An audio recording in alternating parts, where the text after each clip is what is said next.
This is Physical Science 2, Chapter 17, Part 1 on Weather and Climate. In this portion of the video lecture, we will be discussing the Earth's atmosphere.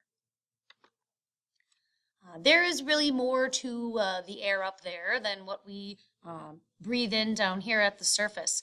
But what air is just a mixture of gases. And the mixture of gases that we have in our atmosphere down by the surface where we are is mostly composed of nitrogen and oxygen. We have some smaller amounts of a noble gas that's called argon, and also some water vapor as well in our atmosphere. And then we have, for the remainder, what we call trace gases. Because their percentage is so small, trace gases would be considered like gases like carbon dioxide, hydrogen sulfide, methane. They are in our atmosphere, but they're at a very low percentage. Biological processes, for the most part, helped form our atmosphere. The processes of photosynthesis and cellular respiration help exchange oxygen. In photosynthesis, organisms that are autotrophs, that make their own energy, they have an input of carbon dioxide. So plants, for example, take in carbon dioxide and then they output or get rid of oxygen, which is handy dandy for you and I because our input is oxygen and then we output or get rid of carbon dioxide. So how did we get this atmosphere that we have? If we rewind back to very, very early Earth, chunky salsa Earth, if you can remember from our previous video lectures, our atmosphere at that time was mostly hydrogen and helium. That eventually went away, and we replaced that with more volcanic gases like carbon dioxide and water vapor. That sort of slowly replaces that hydrogen and helium atmosphere over time. Eventually, we get free oxygen accumulating from photosynthesizing bacteria and algae.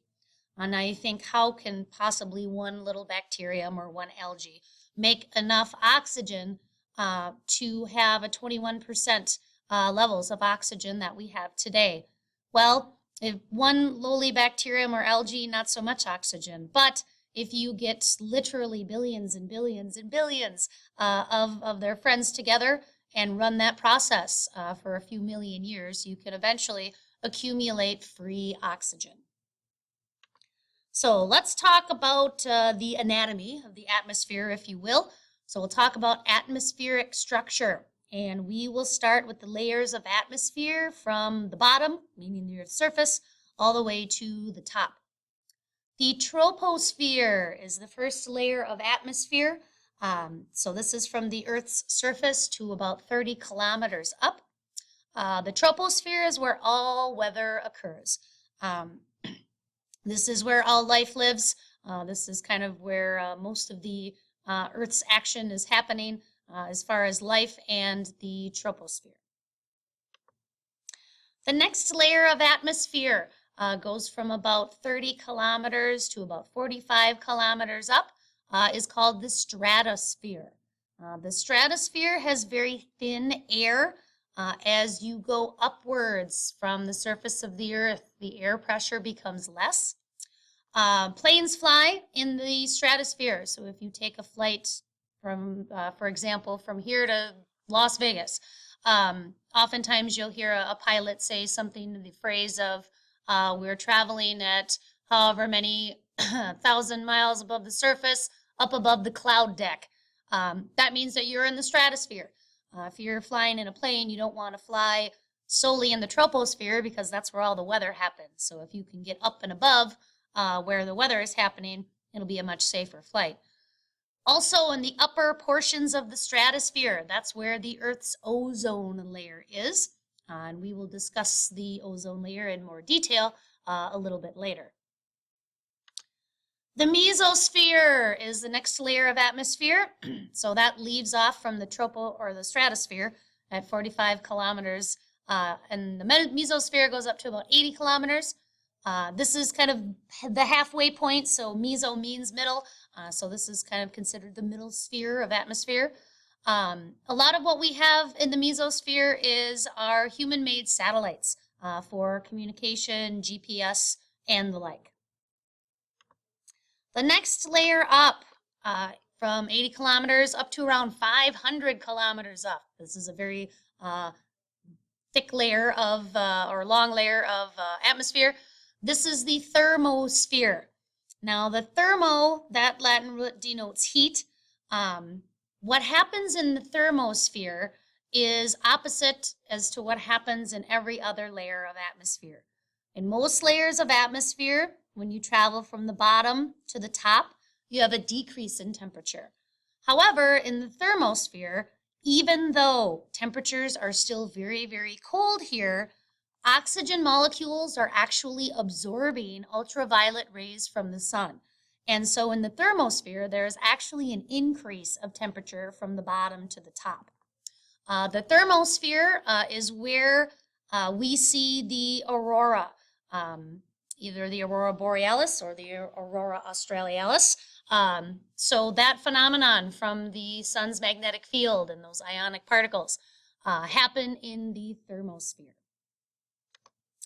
After the thermosphere, we have what's called the ionosphere.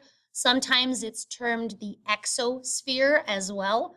And it's termed this because this is kind of what we consider outer space. So this is our last official layer of atmosphere. So after you, or once you reach the ionosphere, then we consider that outer space. So roughly the layers, again, from the bottom to the top, are the troposphere, the stratosphere, the mesosphere, the thermosphere, and then the ionosphere or outer space. And taking a look at layers of the atmosphere, of course, since the troposphere is where all of the weather occurs, we will be heating the sun's atmosphere, of course, from the sun's energy. The ozone layer that's found in the upper portions of the stratosphere is almost like a natural sunscreen for the Earth's surface. The ozone layer absorbs nearly all of the sun's ultraviolet radiation. An ozone molecule is 3 oxygen molecules attached to each other. And basically, there's 2 types of ultraviolet radiation that comes from sunlight. There are UVA rays and UVB rays.